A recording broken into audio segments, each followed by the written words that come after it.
All right. Let's talk about that mental health game. Self-care, social support, and talk therapy. What do I mean by self-care? What are we going to do during this time to take care of ourselves? That might simply be you need a shower or a bath. Who's holding baby while you're doing that? It could be just that simple. But it's just those few moments that we make sure that we are doing during this time. And this applies for, again, the whole dyad, everybody involved. So that time to take space, and it's not even a selfish moment. It's just a moment that you take, you realize you need, we embrace it, and we move forward. Right? Just a pause, a rest. Um, Social support. So, maybe finding an online group that does that for you, or that's, recent birthing families, or in talk therapy.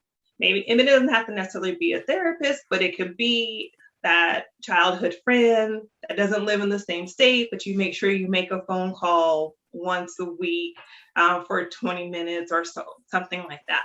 Just some ideas for that. Other types of self-care. So physical, which is sleep, stretching, walking, any physical release that you get. That could be going out, if you like basketball, going out to basketball and throwing basketball, a couple of shots up at the ball of that's great, right? Healthy foods and yoga and rest. What? Rest, right? That's a physical self thing. Rest is a physical thing. Rest. Emotional self-care is your stress management. Know how to manage your stress, acknowledge it, have a plan for it. Your emotional nutrition there as well is having, if you have someone to talk to, have that plan, right? Forgiveness. Be aware that you may have times where it's just so much, and be forgiving to yourself. It's okay. It's okay to have these feelings. Be able to be compassionate with yourself, to have that compassion with yourself and for others around, and being kind to yourself. Kindness is another thing, right? We always, put a lot of stress on ourselves, and I have to do better. I have to be this perfect mom. I have to make sure I'm doing this, but it's okay. You're human. It's all right. It's gonna be okay. Social. So in our social self-awareness, there's a plan for boundaries. And why do we want to have boundaries? Because if we don't have boundaries, it's to protect ourselves and protect our the family, the diet, right? So those boundaries just set up a nice buffer for everybody. So if you're like, I'm coming home with baby, or maybe you had a home birth and you just want to have that first week or 3 weeks of just you and the close circle of network that you've developed. No outside visitors coming in until you're ready. It's okay to tell them that. It's okay to say, when 3 weeks comes, I'm ready to have visitors come in. And at that time, I'm going to limit it to an hour at a time, 3 people per week, however your plan is. But it's okay to have that plan and to set boundaries. Setting up your support system. Support system, again, it can be you have a birth worker, a doula, birth doula, or your postpartum doula, your lactation consultant or educator. It could be multiple things of avenues for that support system. Family, friends, right? And it's okay to ask for help. Like sometimes we get, oh, I don't want to ask anybody. That's imposing on them. Ask. It's okay. You can ask. It's okay. And then you have your spiritual side. That time alone. It could be meditation, you could do some yoga, just you can read a book, be out in nature. If it's time for you to write in a journal, however, creating a sacred space. That's how we approach that and taking our self-care plan. So setting that up.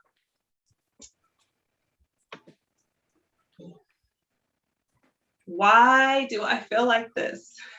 The birth of a baby can trigger a jumble of powerful emotions. So from excitement and joy to fear and, anxiety. Sometimes we refer to those as the baby blues.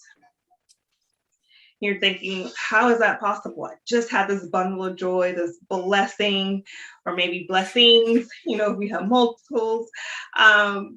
That's far from it. That's not possible to have. Baby blues is the real deal. The real deal. So having baby blues versus postpartum depression symptoms. We'll talk about baby blues first. Baby blues symptoms be mood swings, a little bit of anxiety, some sadness, a little irritability, feeling a little bit overwhelmed, crying. You might just be sitting at dinner and eating and you just start to cry. Crying, reduced concentration, an appetite problems, and trouble sleeping. So we'll say this. Depression happens. I mean, like you said, it's the unexpected. Why? What would you say depression? It's that unexpected after this wonderful event in your life is happening. And it's just because it's a level of hormone changes that are going on in the body. It's normal. It's not to be like, I'm odd man out. It happens. This is a common thing. Know that it generally are the hormones in the birthing person tend to come down second to third day. Third day is generally when most people, if those doctors or midwives will tell you, and I always say, we're going to check in with you that third day. That's because those hormone levels they're dropping, things are changing, and that's when you truly kind of tend to feel baby blues, is that third day. So what's the difference between baby blues and postpartum depression? Your postpartum depression are more symptoms of severe mood swings. So those mood swings are really, really, you go from a high to a low, maybe stay at a low and swing back to a high, but there's a severe mood swing. The excessive crying, you just can't stop crying. It doesn't matter. You're crying. Difficulty bonding with your baby. Not having or desiring that touch, that skin to skin time is important as well. But maybe you're like, I don't want the baby on me. I don't want the baby to touch me. That's a bonding. Withdrawing from family and friends. So that's different from setting your boundaries. Insomnia, overwhelming fatigue, feelingness of worthlessness. And then the thoughts of harming yourself or your baby, and then the reoccurring thought of death or suicide. So these are real symptoms, and if you do see them in any kind, immediately you always want to seek some medical attention, medical provider to seek that attention, and it's okay to do so, and definitely encouraged. So depression, after you say that, unexpected emotion, mental state of depression. Most moms, birthing persons, even dads or partners will experience postpartum baby blues. Is it true? After childbirth. So we'll go before I talk about prenatal fathers, dads, postpartum. We will talk about postpartum psychosis. And this is one that is definitely immediately seek medical attention. It is a rare case, but it does happen. So just to bring to awareness, there's confusion and disorientation, the obsessive thoughts about your baby.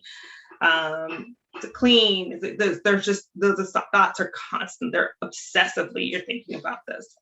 Sleep disturbances, excessive energy and agitation, paranoia.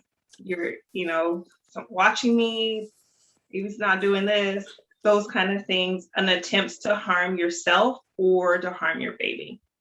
That is something, if you yourself don't see it happening, but if the partner or someone else around does see this, to be aware of, is to definitely seek immediate medical attention for that. So fathers, dads, partners are included in this postpartum period and depression. Yes, it's true. It happens. So new fathers and dads, are you okay? How often do we ask? So we should be, because do dads or new fathers experience the same postpartum depression too, that the mom, or is it different from the new mom? Well, I gave you some points here. Sad, fatigued, anxiety, changes in eating and sleeping patterns. What does that sound like to you? Sounds kind of similar to those of the mothers or the Sounds exactly the same. There you go. Yeah. So it happens. It does happen. It really does happen. Let's see. What was I going to say? So those are common mood swings as well. Those spells, anxiety, difficulty sleeping, typical within, like the same thing, first 2 to 3 days. Maybe not as drastic because it's not the hormones, but it's happening.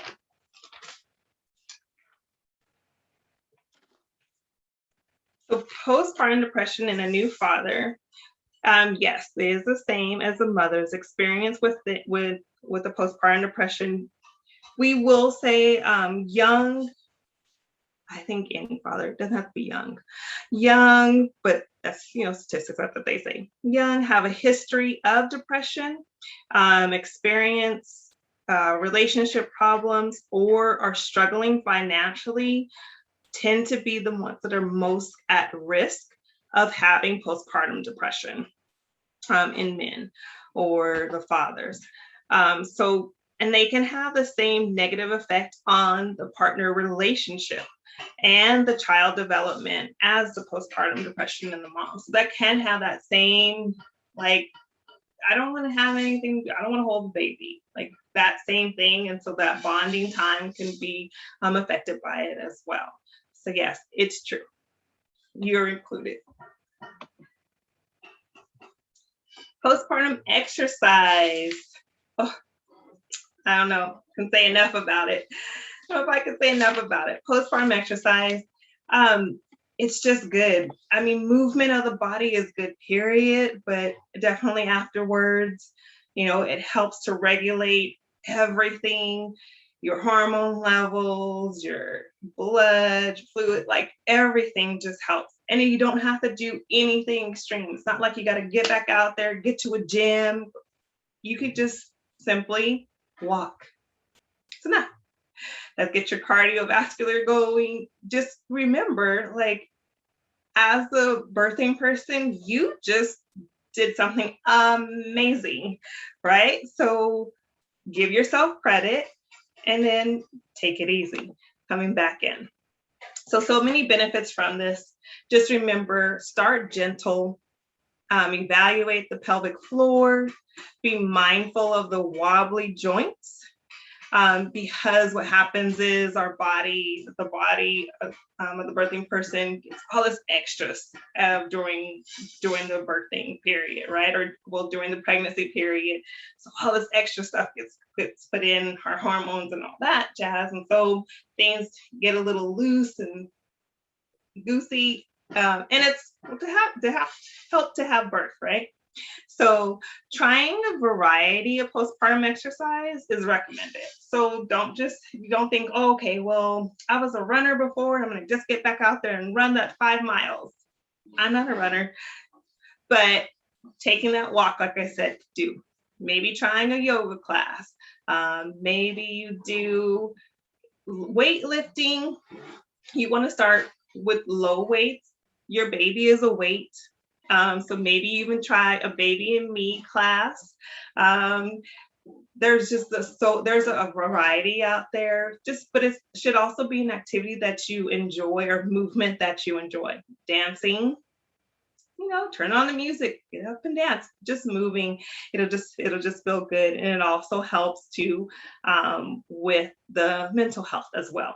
So, and again, I'm gonna say, stay hydrated, drink the water, and then relax. So after you do exercise, and if you only did 15 minutes, give yourself the permission to sit, relax, enjoy, take a break. You did something, right? You did something, and you've done something again, I think is fabulous and wonderful. So everybody can partake in that. Okay, let's talk about this return to work.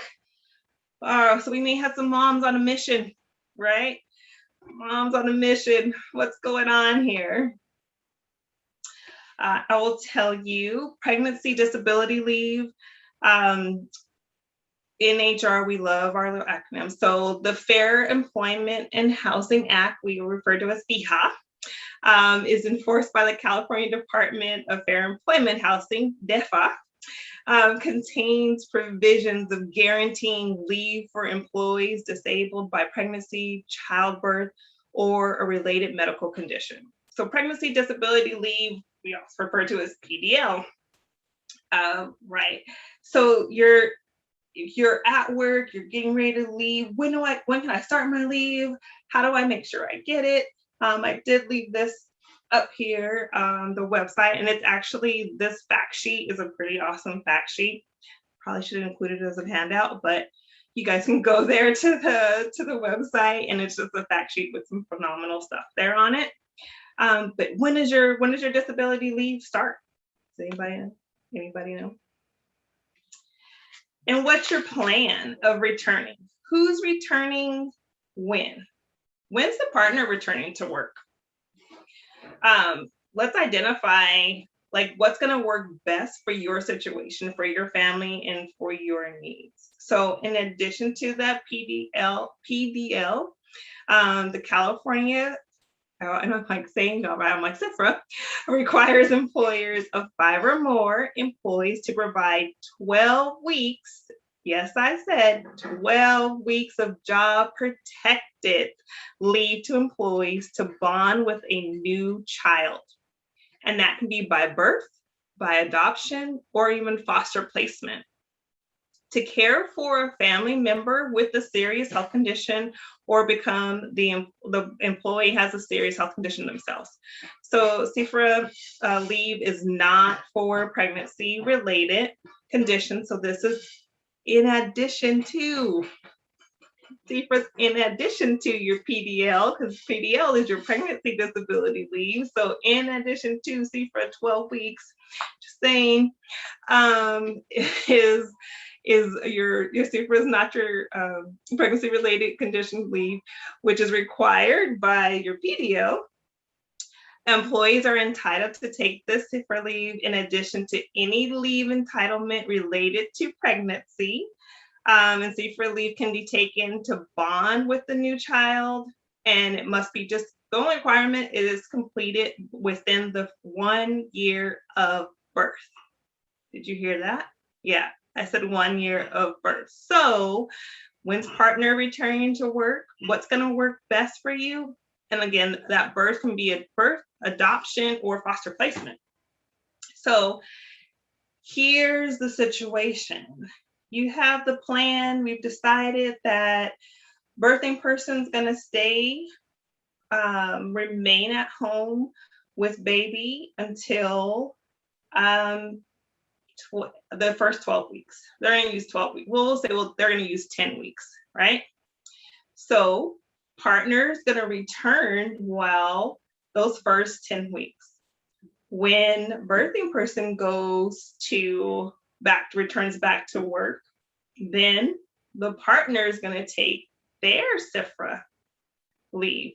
Or, because remember, you have up to that year till the baby turns a year. So baby is born in we're in September. So baby born in September,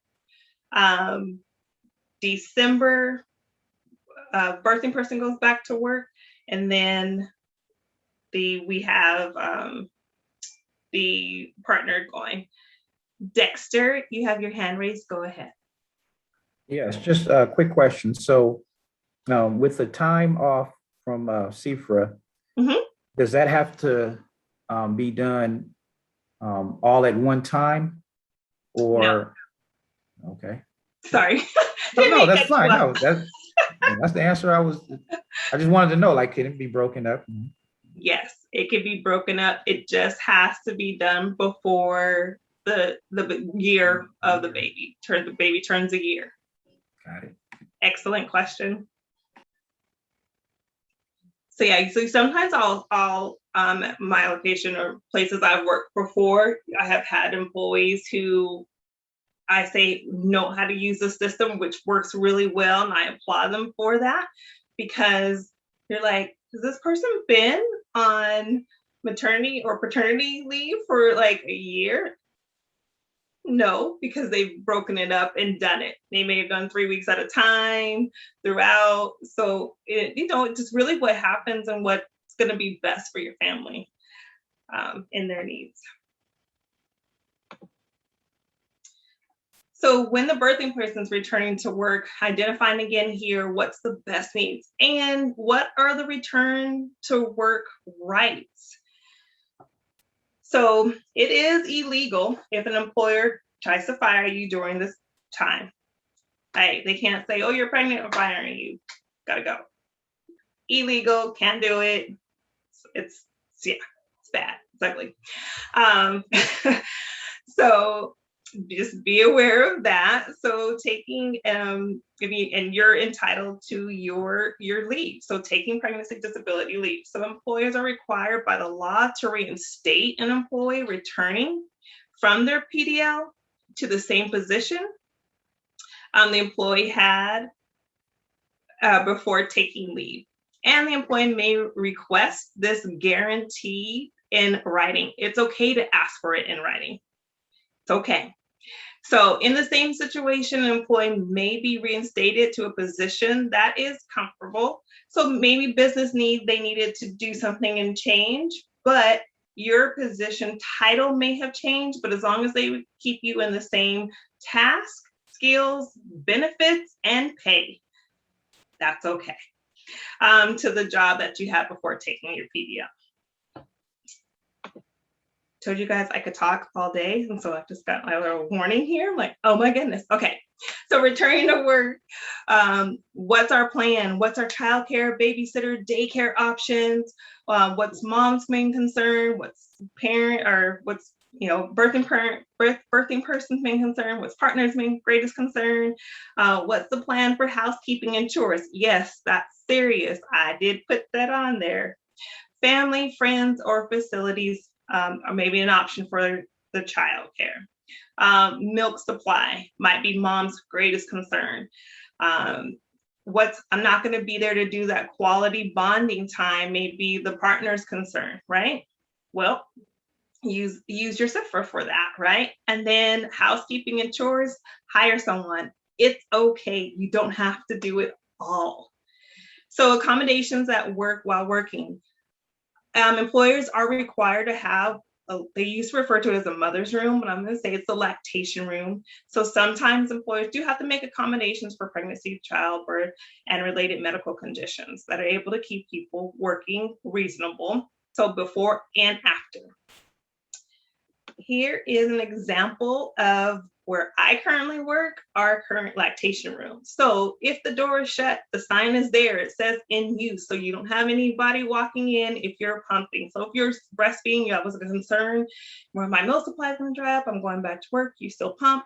You're able to put it in the refrigerator that is designated for breast milk. It's not mixed among the refrigerator in the break room where people can take and drink your milk. No, it's a separate room. It's a privacy. As you can see there, we just have a sign that says, keep it clean, use the wipes for sanitary functions, but also has a sink as a requirement as well. Well, I did it.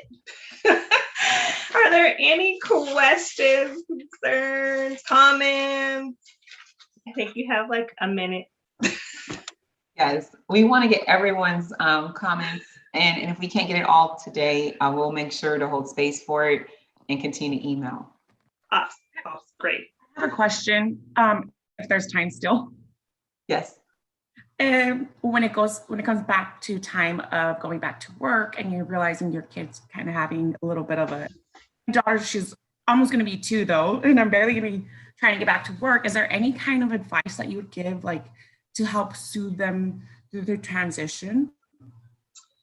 So for the baby, for you returning, yeah. So I would suggest reaching out to, if you know you're going to do a daycare or whatever your plan is for the childcare for them, start introducing that prior to. So it's not just a shock, right? Like this person doesn't just show up and they're like, who are you? You're leaving me, like, and start introducing. So maybe a couple of weeks before, they come over for an hour or so, they get to do some interaction. I would go that route. So if you're taking to a facility, then you just, go check out the facility with them. And, you don't just show up and drop them off and then I'll see you when I see you. So that would be my suggestion. Thank you. You're welcome.